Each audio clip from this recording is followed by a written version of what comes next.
week's video, I wanted to talk a little bit about my own heritage because, as many of you probably know, I am both Russian and Ukrainian. I'm sure a lot of you have found my channel through the somewhat viral video now of "You know you're dating a Russian woman when," which I will link up here somewhere or in the description box, because we are almost at 3 million views, which is pretty crazy because we never anticipated that that video was going to be so big. But having said that, today's video is actually going to be about Ukraine instead of Russia, because that is the other half of me, or third, I guess, since I'm also Canadian now. So yeah, most of my relatives, I guess, would be Russian since they were born in Russia, though a few were actually born in Ukraine as well. So I really am a mix of both, and I personally was born in the Ukraine and still have the majority of my blood relatives living there.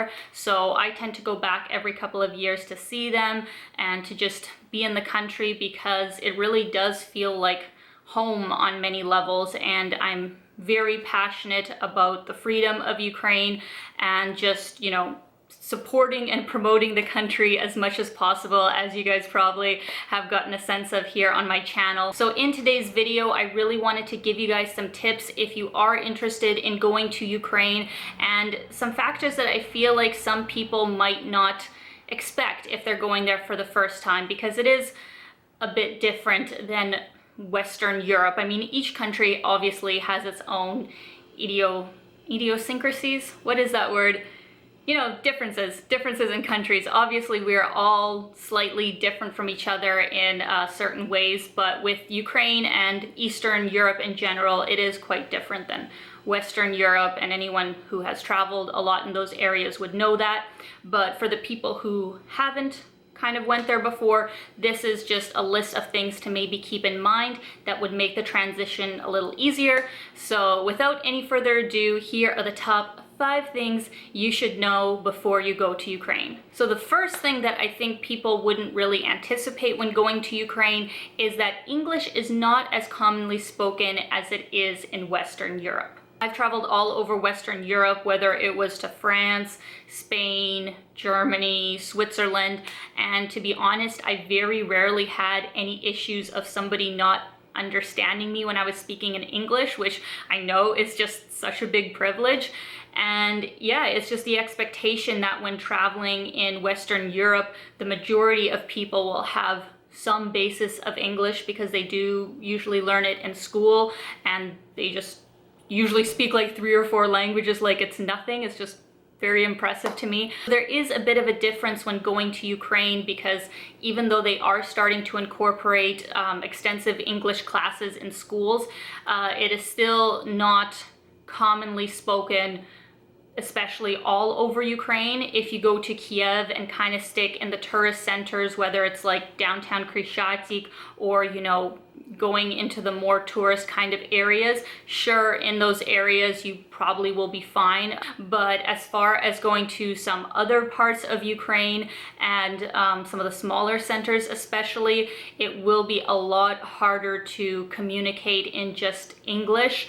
So I would definitely recommend learning some Ukrainian words and phrases before you go, maybe writing down, you know, some emergency sort of cards if you think you might find yourself in certain kinds of situations, because it is just a country that is really evolving right now and becoming more of an international sort of power and trying to assert themselves. So I anticipate that in the coming years, English will be much more commonly spoken in Ukraine. But for the time being, I really would recommend anyone going to kind of keep that in mind, and to also take the time to learn some, you know, basic Ukrainian phrases. And the ironic part of me actually saying that to you guys is that I actually don't speak Ukrainian. I speak Russian, which is because I was born kind of in the post-Soviet Union era. But for the time being, Russian is what I fluently speak and am able to, you know, obviously make do with that when I go visit my family in Kiev. But yeah, if you are going to Ukraine and you don't speak Ukrainian or Russian, I would urge you to learn to speak Ukrainian. Second thing about traveling to Ukraine that you should know before you go is that you should be prepared to eat. Ukrainians take their food culture very seriously, and God help you if you get invited to someone's home for dinner, because that is basically going to be an all-night affair. Most likely they spent the whole day preparing like 13 courses of food for you, usually all from scratch as well, and it just becomes this whole big affair. And Ukrainians really do show people how much they care about them through that kind of tradition, and they are such gracious hosts and go above and beyond when it comes to this sort of thing. So if you do get invited to someone's home, make sure you come hungry, like make sure you are ready to eat everything they put in front of you, because I think it would be very rude to like not be able to eat all the things they prepared for you. Like obviously if you're like me who doesn't, eat meat, that itself is weird enough. So, maybe let them know that kind of stuff ahead of time. But overall, I would really urge you to just be as open-minded as possible when it comes to trying some new things, because Ukrainian cuisine is just delicious and has so many interesting sort of facets to it. So in that way, it's just a really great cultural experience. And the other tip that I would give anyone who is invited to someone's home is to make sure that you bring some kind of gift for your host. In Ukraine, it's quite rude to like be invited to someone's home and not bring some kind of little gift. So whether you want to get them like a bottle of wine or some chocolates or flowers, or if you want extra brownie points, something from your own country would definitely be really, really cool. So kind of just keep that in mind. Now, the third thing to know before you go is that gender roles in Ukraine are still very strong. This is a topic that I feel kind of separates Western and Eastern Europe on a whole, obviously not concretely, but in the West, obviously we see a much more liberal point of view when it comes to things like LGBT and feminism in many ways. It is just a very traditional sort of viewpoint in what a man's role is and what a woman's role is. And even though there are some big changes happening, in certain ways, and especially with the younger generation being much more open-minded than I think their parents were, there is still a lot of social and political propaganda when it comes to, what is acceptable for men and women to do with their lives, what the expectations are at certain points in their life.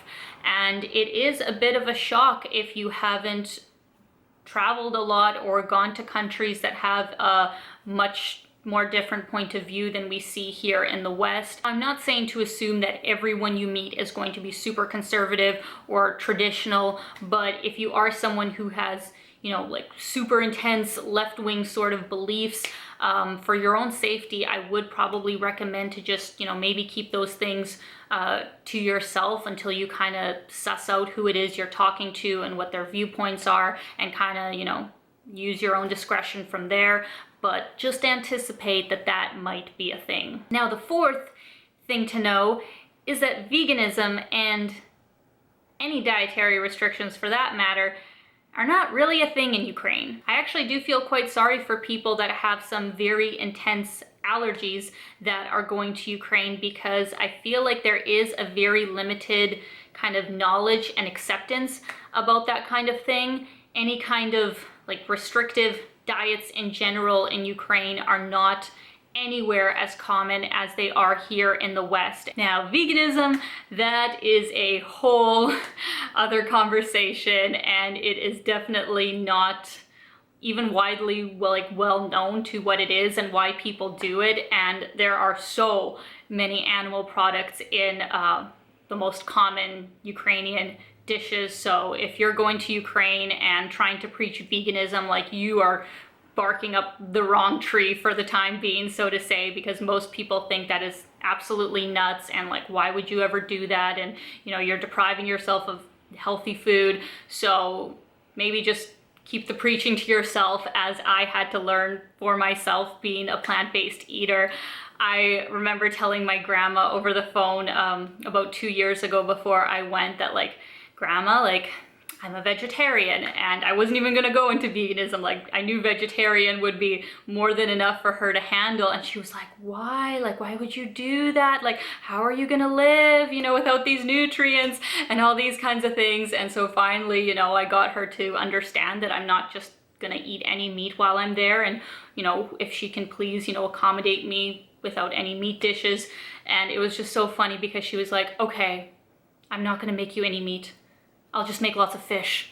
And I was like, no, you're not understanding me. Now, the last and fifth thing you should know before you go to Ukraine is that Ukrainians can be quite blunt, to put it nicely. And this is coming from someone who is obviously of that background and still has relatives living there in that social culture. And it honestly never ceases to amaze me how straightforward people can be with you, even people that you do not know and have never met you before, but even more so the people that are really in your life, like your family or your friends, will like say things that, like, in the West you would just be like shocked that somebody just said to you. So whether it's like calling your best friend like fat, or saying that, you know, somebody doesn't make enough money, or whatever political opinion, like, it just shocks me sometimes that they don't use more tact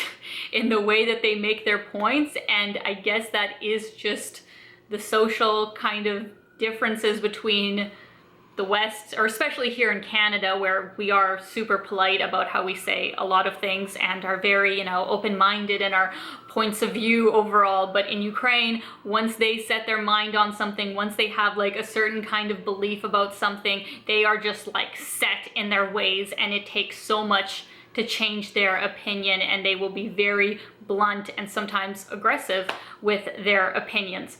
So my best defense for that, and what I would recommend you guys kind of keep in mind, is to just try and not take it personally. Like, just because they feel a certain way, that doesn't have to be a personal attack on you, and that doesn't have to, you know, make you feel bad about who you are, because only you know who you are and what is best for you. So just keep that in mind.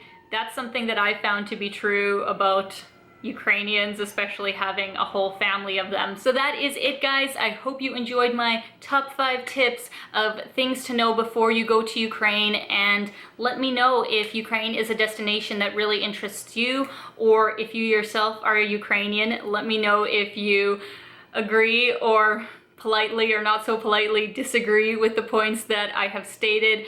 And yeah, I hope you guys enjoyed this video. I will actually link down below some of my prior videos of me visiting Ukraine and some touring around tips and just talking about the culture in general down below if you guys are interested in that.